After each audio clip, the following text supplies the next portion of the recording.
अस्सलाम वालेकुम। मैं हूं मोहम्मद शुबान और आप देख रहे हैं एडवांस लर्निंग एंड स्किल्स।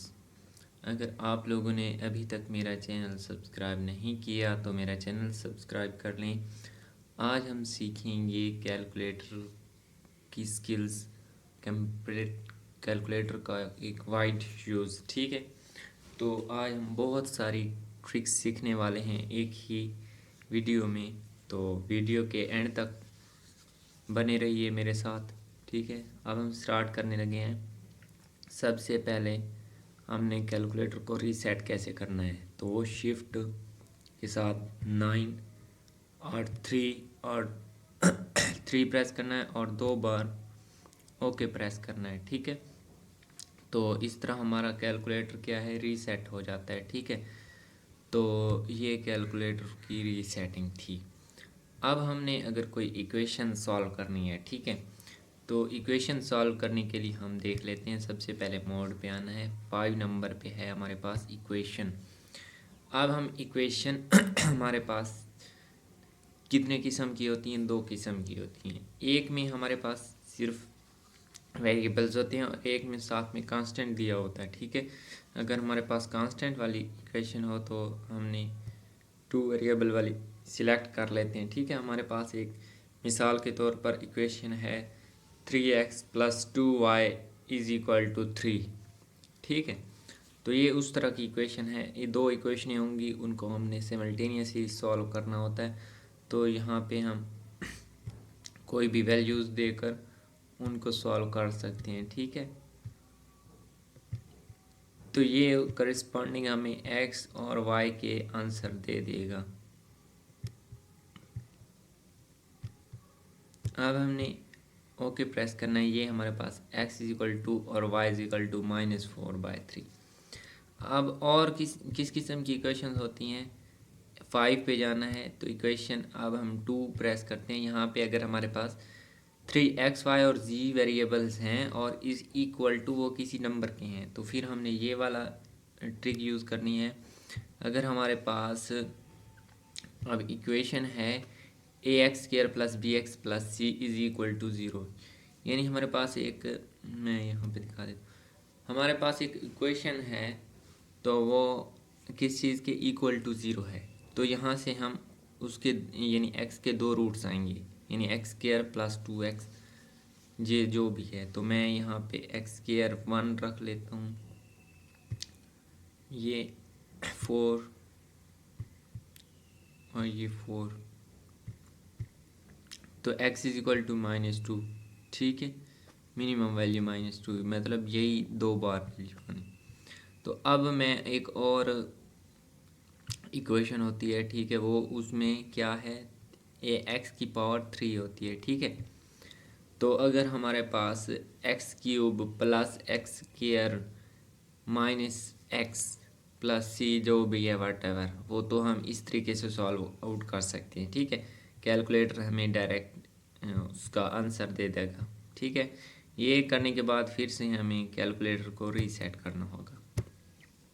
अब हमने अगर किसी नंबर का हमने परमोटेशन फाइंड आउट करनी है तो वो भी हम कर सकते हैं, यानी 5 प्रेस करना है शिफ्ट के साथ, ये क्रॉस वाला, ये परमोटेशन 2, तो ये हमें आंसर दे देगा। अगर हमने इसके साथ और कम्बिनेशन फाइंड आउट करना है तो वो भी हम इसी तरीके से कर सकते हैं। 5 शिफ्ट के साथ ये प्रेस करना है और ये प्रेस करना है और नंबर, तो ये हमें उसका आंसर दे देगा। ठीक है, इसके बाद हम देखते हैं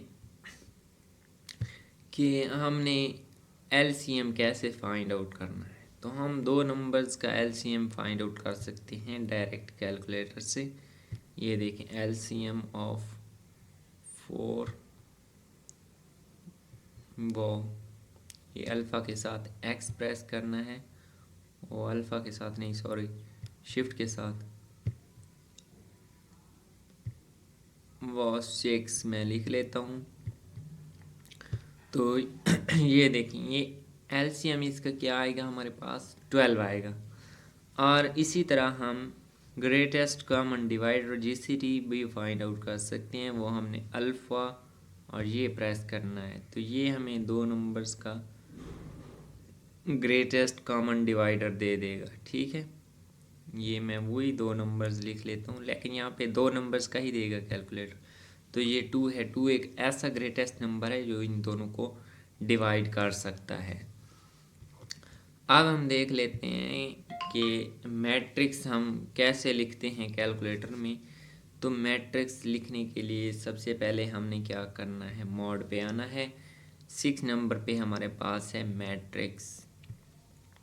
अब हमने यहाँ से एक मैट्रिक्स लिख लेना है। ठीक है, मैट्रिक्स 1 लिख लेते हैं।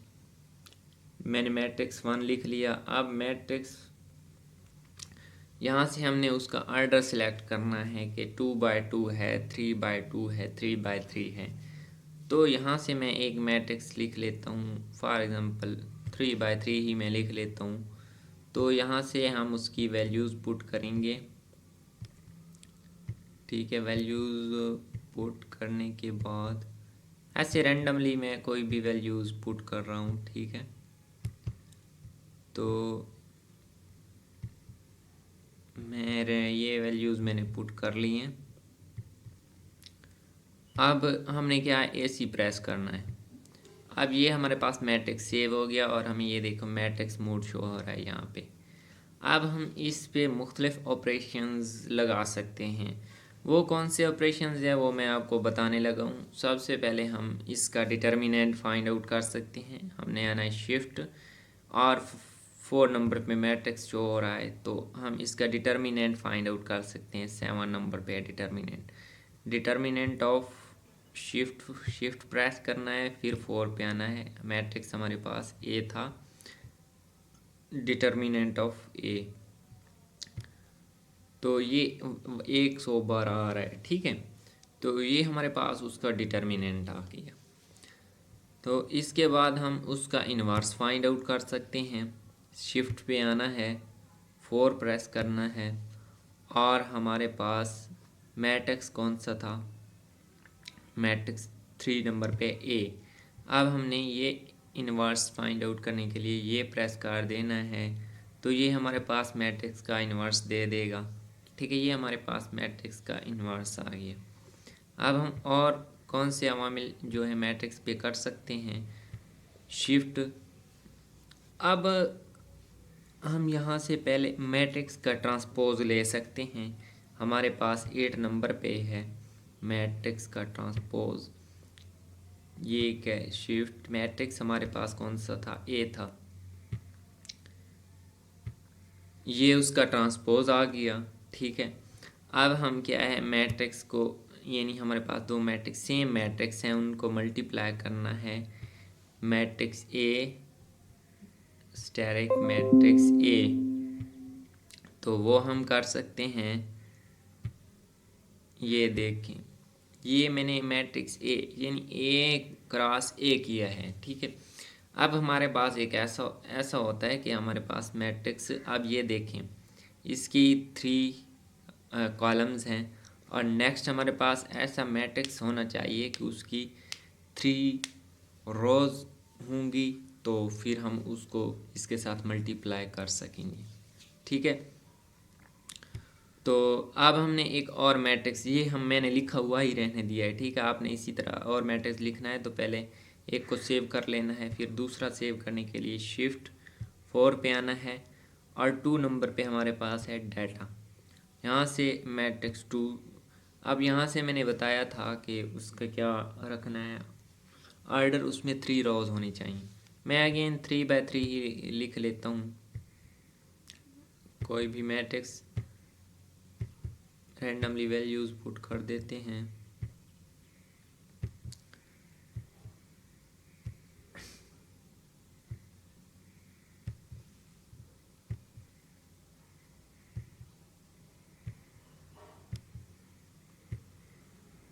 ये मैंने रैंडमली वैल्यूज़ पुट कर दी हैं। अब हमने AC प्रेस करना है। ठीक है, अब हमारे पास एक नहीं बल्कि 2 मैट्रिक्स सेव हैं, तो वो हम उनको मल्टीप्लाई करवा सकते हैं। ठीक है, उनका अलग-अलग इन्वर्स फाइंड आउट कर सकते हैं, उनका अलग-अलग डिटर्मिनेंट, उनका अलग-अलग ट्रांसपोज फाइंड आउट कर सकते हैं। तो हमने 2 मैट्रिक्स पहले तो एक सेम मैट्रिक्स ए को आपस में मल्टीप्लाई करवाया था, अब दो मैट्रिक्स हैं, ठीक है। मैट्रिक्स ए क्रॉस दूसरा मैट्रिक्स हमारे पास क्या है बी, वो 4 नंबर पे है। तो ये हमारे पास दो मैट्रिक्स को मल्टीप्लाई करवाने के बाद उसका आंसर है, ठीक है।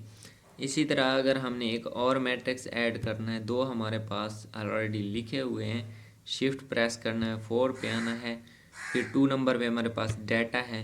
अब हमारे पास एक और मैट्रिक्स है सी, ठीक है। उसका भी ऑर्डर कैसा होना चाहिए, 3 रॉज होनी चाहिए, तभी वो इसके साथ मल्टीप्लाई हो सकेगा, ठीक है। तो यहाँ से एक और मैट्रिक्स आप दे सकते हैं, ठीक है, कोई भी। फिर मैं अगेन 3/3 दे देता हूँ, यहाँ से लिख लेते हैं 4 5 6 3 5 7 6 2 5।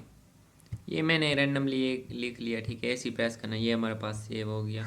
अब हम इन तीनों को मल्टीप्लाई करवा सकते हैं, matrix A cross matrix B, वो 4 नंबर पे है, क्रॉस मैट्रिक्स सी, वो 5 नंबर पे है।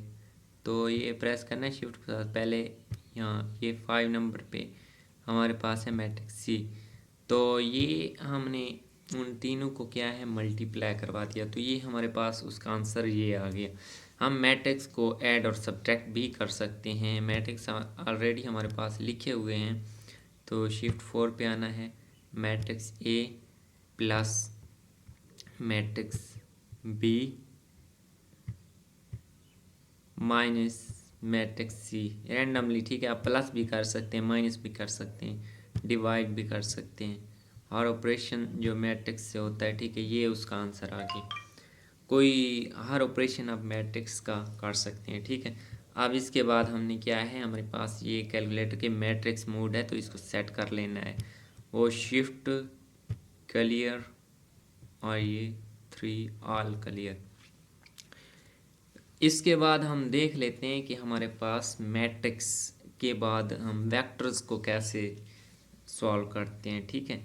तो वेक्टर्स के लिए हमने सबसे पहले शिफ्ट पे आना है, और ये 5 नंबर पे वेक्टर है, तो पहले इससे पहले वेक्टर मोड ऑन कर लेना है, ठीक है। यहाँ से आना है मोड पे, यहाँ पे आपको वेक्टर 8 नंबर पे शो हो रहा है, ठीक है।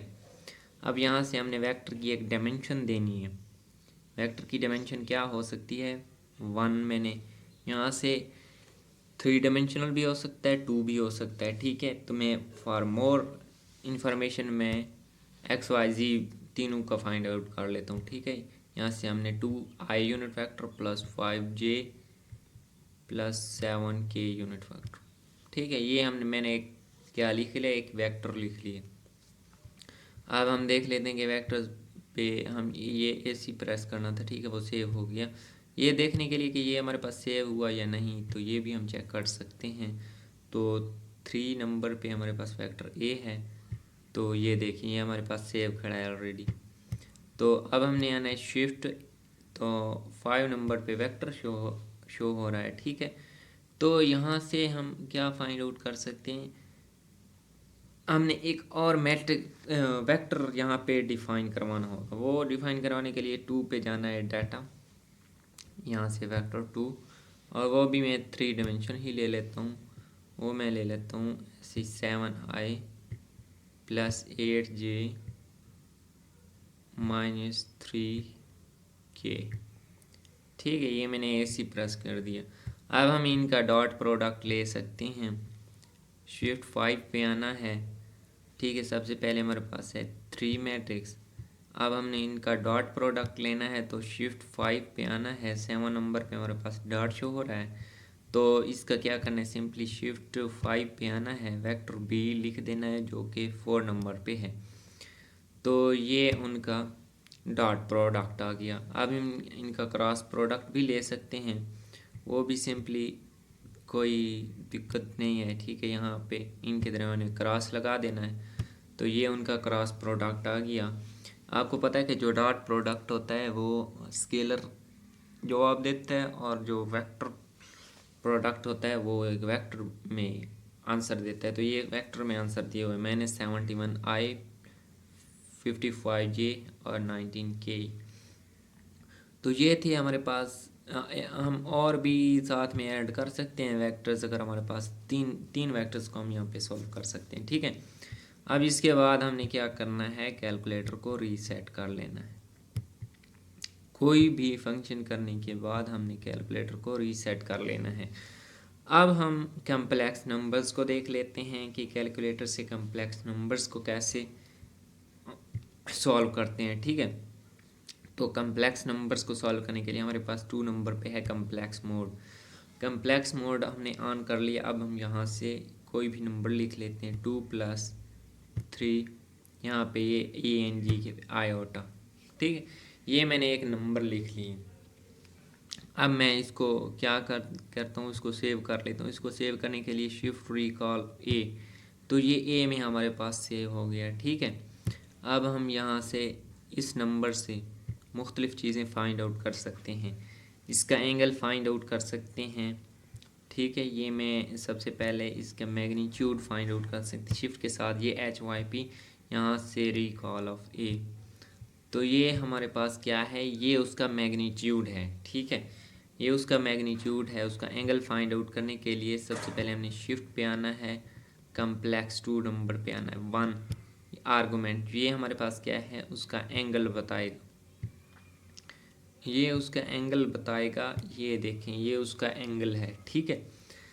अब अगर हमारे पास, मैं इसी को दोबारा लिख लूँ 2 + 3 आयोटा, मैं एंगल और वो रेडियस, मैग्नीट्यूड को कहते हैं रेडियस, ठीक है। वो और एंगल इकट्ठा फाइंड आउट करना चाहूँ तो वो भी मैं कर सकता हूँ। शिफ्ट, इसके बाद 2 नंबर पे कम्प्लेक्स और 3 नंबर पे हमारे पास आर और थीटा दोनों दिए हुए हैं, ठीक है।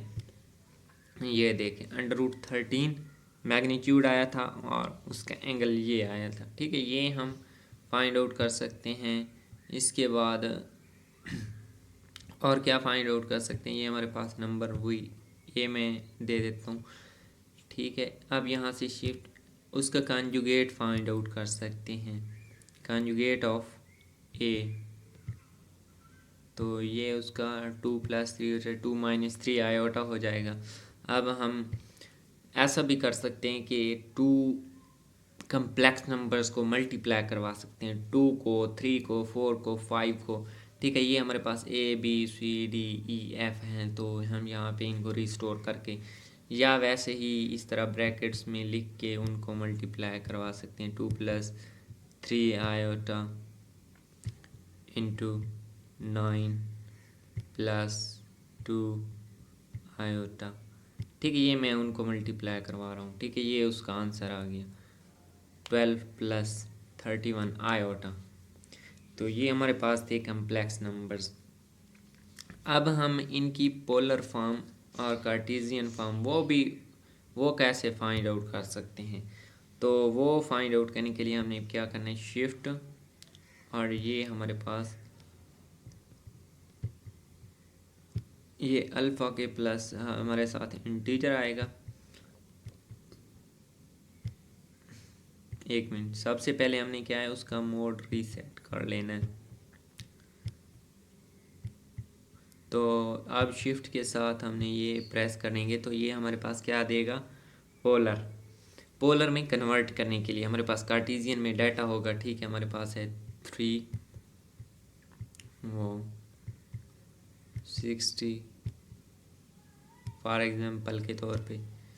तो ये हमारे पास उसने क्या है, उसको किस में कन्वर्ट आउट कर दिया, ये आप प्रेस करें तो ये हमारे पास उसने क्या है, एंगल हमारे पास आर दे दिया और थीटा भी दे दिया, ठीक है। ये इस तरफ ये देख, उसको आर और थीटा की फॉर्म में पोलर में चेंज कर दिया, ठीक है। तो आप वो g = आयोटा थीटा में ये वैल्यूज़ पुट करेंगे तो आपकी वो पोलर फॉर्म बन जाएगी। अगर हमारे पास पोलर फॉर्म दी हुई है, उसको कार्टेशियन में रेक्टेंगुलर में कन्वर्ट करना है तो शिफ्ट के साथ ये प्रेस करना है। अब यहाँ से पहले सबसे हमने पहले आर लिखना है, आर लिखने के बाद एंगल लिखना है। एंगल कितना, मैं फॉर एग्जांपल 60 लिख लेता हूँ, ठीक है। तो ये हमारे पास x इज इक्वल टू 1 और y इज इक्वल टू √3, ठीक है। इसको √3 कहते हैं, ये y का आंसर है, ठीक है। ये y के साथ आयोटा लगाना है, क्योंकि ये कैलकुलेटर के में इसके साथ आयोटा नहीं लगा हुआ, आपने लगाना है। अगर हम यही चीज़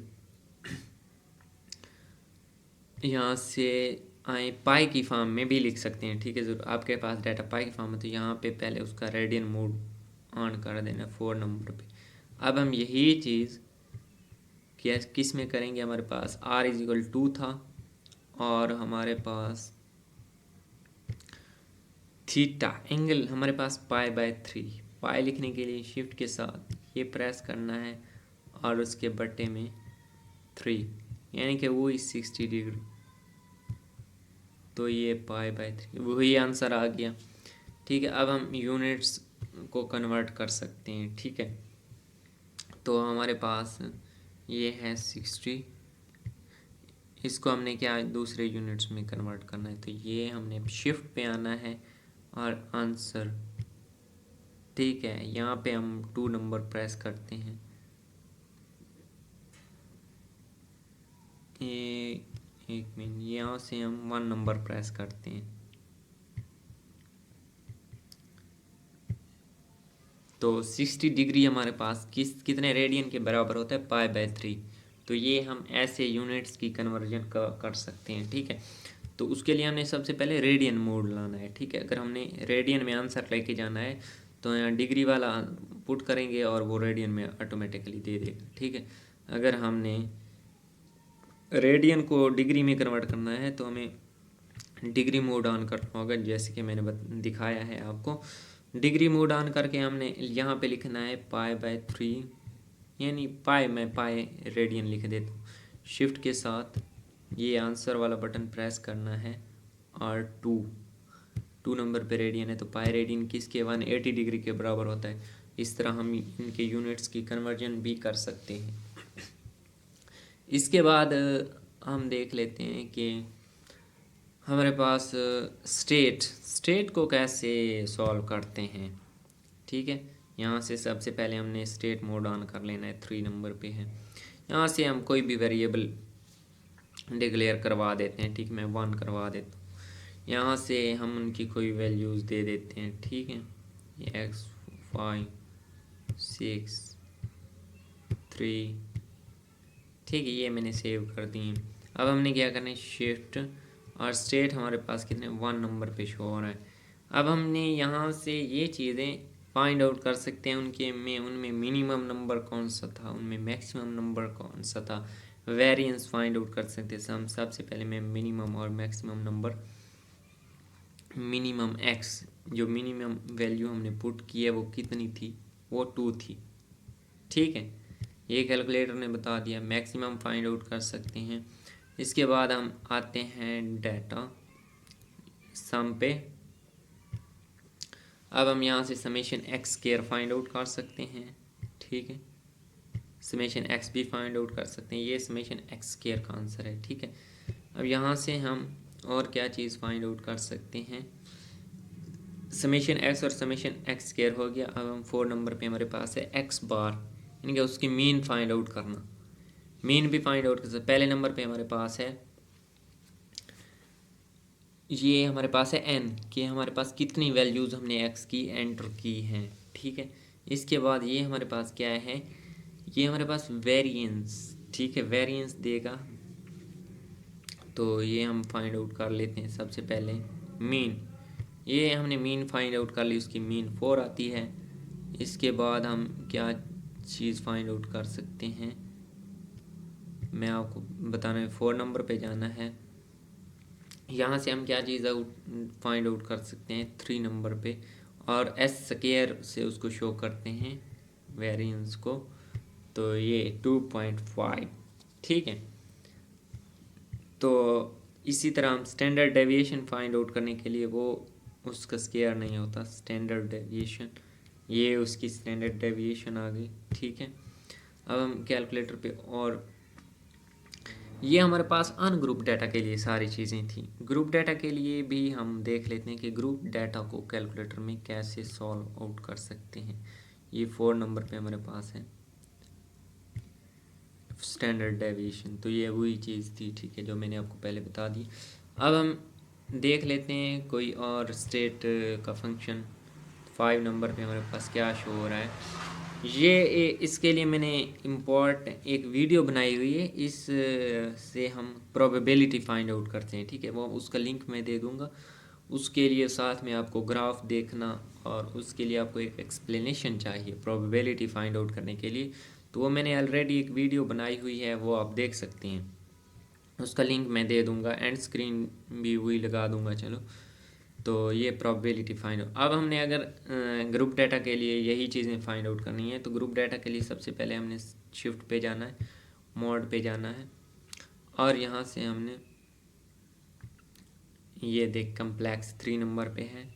तो यहाँ पे हमारे पास क्या है, कम्प्लेक्स मोड ऑन कर लेना है।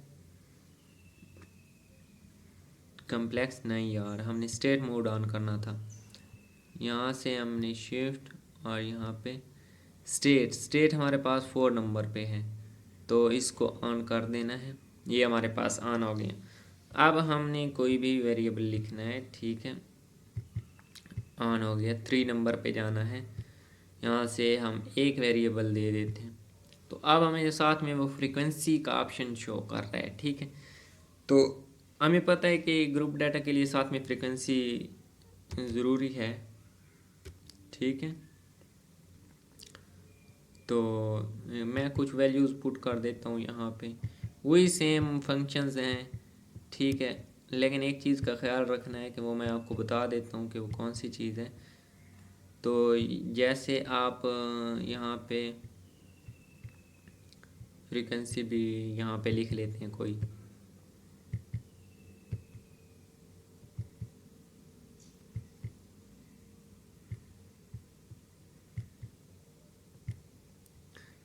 ठीक है, इसको हम सेव कर लेते हैं।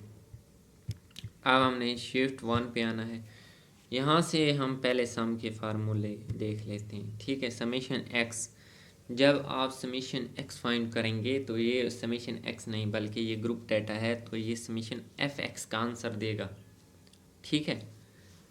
और ये मैं चेक करवा देता हूँ, समेशन एक्स नहीं बल्कि ये समेशन एफ एक्स का, आप इसको वेरीफाई कर सकते हैं आपने किसी भी डाटा पे। तो इसी तरह जो एक्स स्क्वायर था वो समेशन एफ एक्स स्क्वायर था। इसके बाद हम देख लेते हैं कि टाइप 1 नंबर पे, ठीक है, ये हमारे पास वही है कि हमारे पास किस किस्म का डाटा था। तो ये शिफ्ट 1 पे आना है, यहाँ से 4 नंबर पे, यहाँ से हमने क्या 1 फाइंड आउट, 1n हमारे पास जो अनग्रुप डाटा के लिए था, तो वो था हमारे पास क्या था कि कितने हमारे पास x की कितनी वैल्यूज़ हैं, लेकिन इस सूरत में हमारे पास फ्रीक्वेंसी है। ग्रुप डाटा के लिए हम उसको फ्रीक्वेंसी कंसीडर करते हैं। तो ये 23 है, देखो वैल्यूज़ हमने 4 5 लिखे हैं, लेकिन ये 23 आंसर दे रहा है, तो ये हमारे पास फ्रीक्वेंसी है, ठीक है, ये फ्रीक्वेंसी को शो कर रहा है। तो शिफ्ट 1 पे आना है, 4 नंबर पे हमने एक्स बार फाइंड आउट करना है, तो 2 प्रेस करेंगे, तो ये हमें एक्स बार, ये ग्रुप डाटा के लिए है, ठीक है। अनग्रुप डाटा के लिए और ग्रुप डाटा के लिए आपको फार्मूले तो पता है, समेशन एफ एक्स और समेशन एफ होता है ग्रुप डाटा के लिए।